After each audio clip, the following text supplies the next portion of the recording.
Bulginaka, do you know that cybercrime is becoming a growing problem in Fiji? Cybercrime is defined as a crime in which a computer is the object of the crime, such as hacking and spamming. Cybercrime is also cyberbullying and using fake profiles to cause panic and spreading false news. If you're involved in this or know anyone who's committing these crimes, report them immediately. I'm Polly. And I'm Peter. We host the Traffic Jam Show on City FM. From 3 p.m. to 7 p.m. every weekday. Do the right thing. In this bulletin, curfew to remain over New Year's. $2.5 million damage to health facilities. And building designers need upskilling. From the studios of FBC Suva. All New Year events will be confined to the COVID-19 curfew from 11 p.m. to 4 a.m. Police Chief of Operations ACP Abdul Khan says people can gather within their homes and places where people can enjoy. However, they will have to abide by the measures put in place due to the pandemic. Kritika Kumar reports.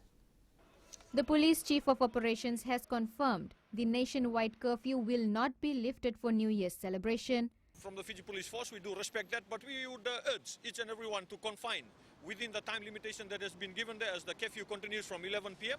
to 4 a.m. So let us have that in mind, and let us walk within the time that has been given, and from 11 p.m. to 4 a.m.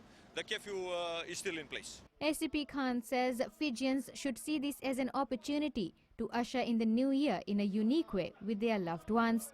He adds while people are free to celebrate in the confines of their homes or within curfew hours, Fijians need to be cautious and vigilant at all times.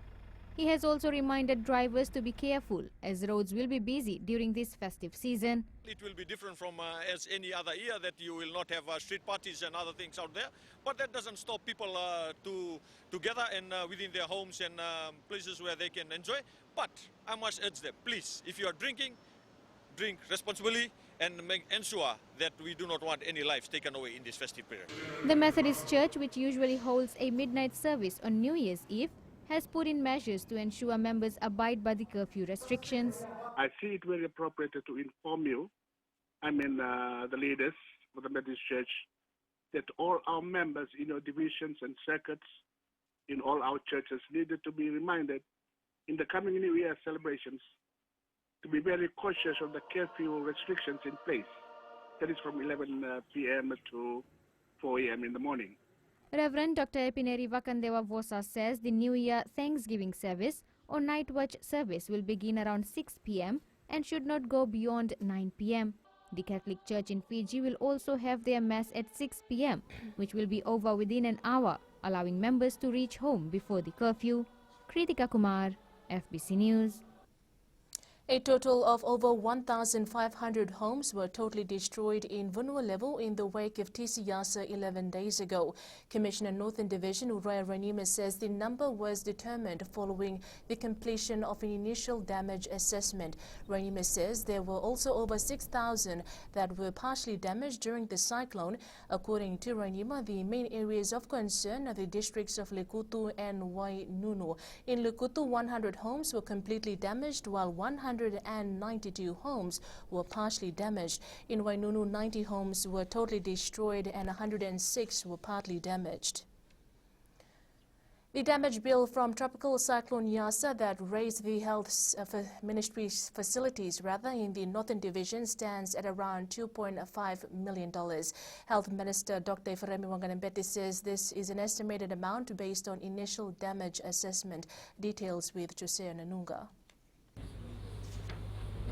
The Health Minister confirms that the nursing station on Kia Island suffered the most severe damage, limiting health services for a few days after the passing of Tisiasa. As we know that with Kia Island, the whole health nursing station has been obliterated. That's a rough assessment to be able to rebuild that is about 1.5 billion. And then we've had other damages in other places. All throughout Lebu. And even CXS and of course the islands as well. That is why the islands were first targeted when we had the first opportunity when weather cleared, because we wanted to assess the situation in the outer islands first and then come back to mainland.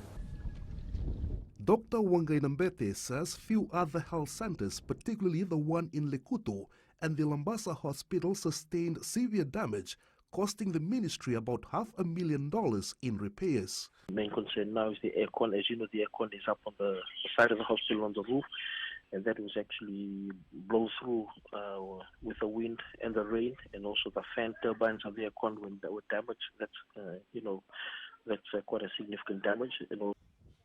The ministry believes the estimated bill might increase, with assessments still underway in other health facilities in Vunulevu. Those are the initial assessments that we've done, and again, in-depth assessments will be done in terms of scoping, in terms of that. So that could be about the same or lesser or even more, but at the moment it's about $2.5 million.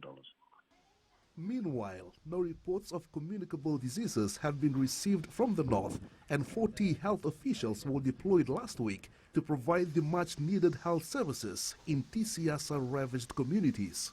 Jose Nanunga, FBC News. Empty stalls are available in council market facilities to cater for those vendors who had their roadside stalls recently removed. Permanent Secretary for the Ministry of Local Government, Dimiti Pfeiffer, has responded to false claims that vendors whose illegal stalls were removed because of Tropical Cyclone Yasa were not being offered permanent market spaces. Pfeiffer says municipal councils informed all roadside vendors to remove illegal stall structures to ensure the safety and security of all during TC Yasa. She adds if illegal structures were not removed, the councils were to do so for the public's protection. The ministry encourages all vendors to choose the legal market option for their livelihood and not construct illegal stalls on roadsides. Meanwhile, there is a 5-week waiver of stall fees for market vendors in Lambasa. Architects and building designers need to upskill themselves and keep up with evolving technology.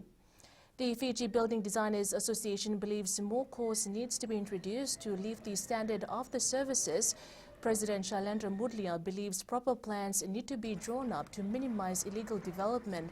MUDLAR says building designers need to upskill themselves to keep up with increasing demand in the market.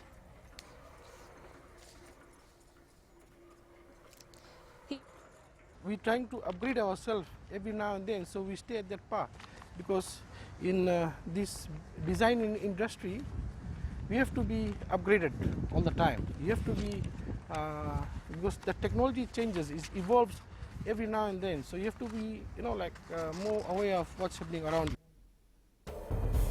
Up ahead, winning titles without a trainer, and hundreds farewell former FIFA referee.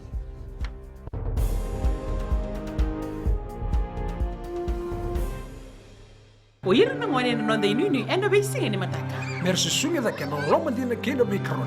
Sakena ngau na mitaro bina no rabaksa ngai ka pala loma taki na ngone. Dalo bina oya o meliki. Bulre oya o Samuel Samuli. Nama kiki rau enda be mataka. Boniti kino bakarombuka. Ni wai tiri kalima na miniti me ono kina tiri na kaloko. Ena Radio Fiji One na ndomo ibiti. Indaw kina na mataka. Dan ramay na singabo.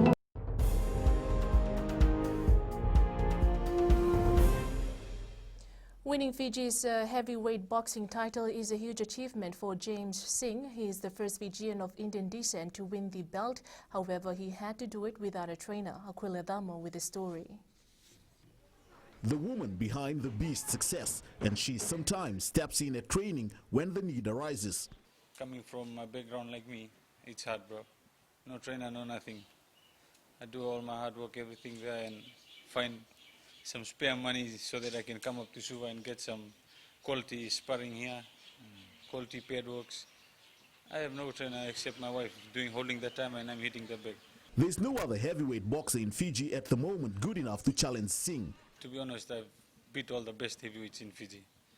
I fought the former heavyweight champion without a title.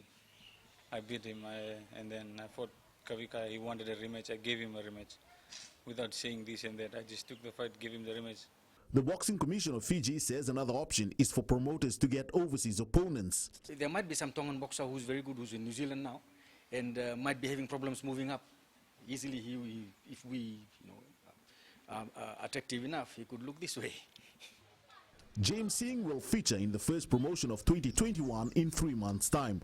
AKUILA, FBC Sports. Close family, friends and colleagues yesterday bid their final farewell to former Fiji football referee and volunteer Hari Raj Naikar. The late Naikar was Fiji's first FIFA referee instructor. Government Minister Praveen Kumar, Dr. Mahendra Reddy, former Prime Minister Mahendra Chaudhry, NFP Professor Biman Prasad and Fiji National Sports Commission Chair Peter Mazie were amongst those that attended the funeral service at Lodhala Beach. AKUILA Dama with a story. Losing her husband is painful, and to make it worse, their only son, who's residing in Australia, couldn't farewell his dad due to the restrictions in place. You lived up to your motto. Today I thank you and honor you. We will miss you, but the memories will always be here. I farewell you in the hope we will meet again. Your memories will live on. Fiji FA President Rajesh Patel says even football's world governing body feels Naikar's loss, and he read out a message from the FIFA president. Words seem inadequate to express the sadness we feel for this loss affecting Fiji football. FIFA referee in 1980s and considered one of the best in Fiji and Oceania referees of his time. Many didn't know that the late Naikar was a volunteer with the St. John Ambulance. We are all here today to say goodbye to a wonderful father, a mentor, a carer, and of course a volunteer who ever had a golden heart. We should save the community, we should save our people, and that's something that we need. This mood we have to somehow introduce to our younger generation. Younger generation has lost it more or less. So that's the legacy he leaves behind. Naikar spent 60 years of his life on football. He was a current board member of the Fiji Sports Commission and president of the Fiji Pensioners Association before his passing last week. AKUILA Dama, FBC Sports. Liverpool dropped points at their home ground for the first time this season after conceding an 82nd minute equaliser to draw 1-1 against low-lead West Bromwich Albion yesterday.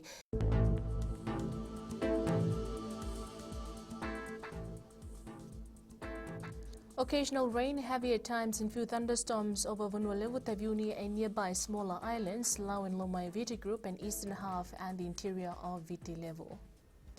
That is your FBC Morning News. FBC's coverage of TCIASA continues on our 6 radio stations with the latest in-depth news every hour. You can also log on to our FBC News website and social media accounts.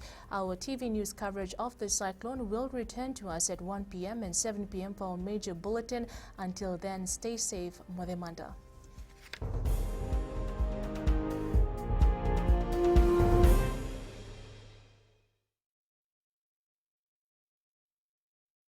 हमारे खूबसूरत देश Fiji में child abuse की घटनाएं आए दिन बढ़ रही हैं। क्यों बच्चों का मासूम बचपन अब्यूज का शिकार हो जाता है? अपने बच्चों की सुरक्षा का खास ख्याल रखें। उनसे बातचीत करें, उनके दोस्तों के बारे में जानें। आज के बच्चे देश का भविष्य है। मैं दीप्ति और मैं मोनिश, आपके हमसफर। शामिल हो जाए हमारे साथ मंडे टू फ्राइडे 5:45 AM से 10 AM तक रेडियो फिजी 2 देश की धड़कन पर।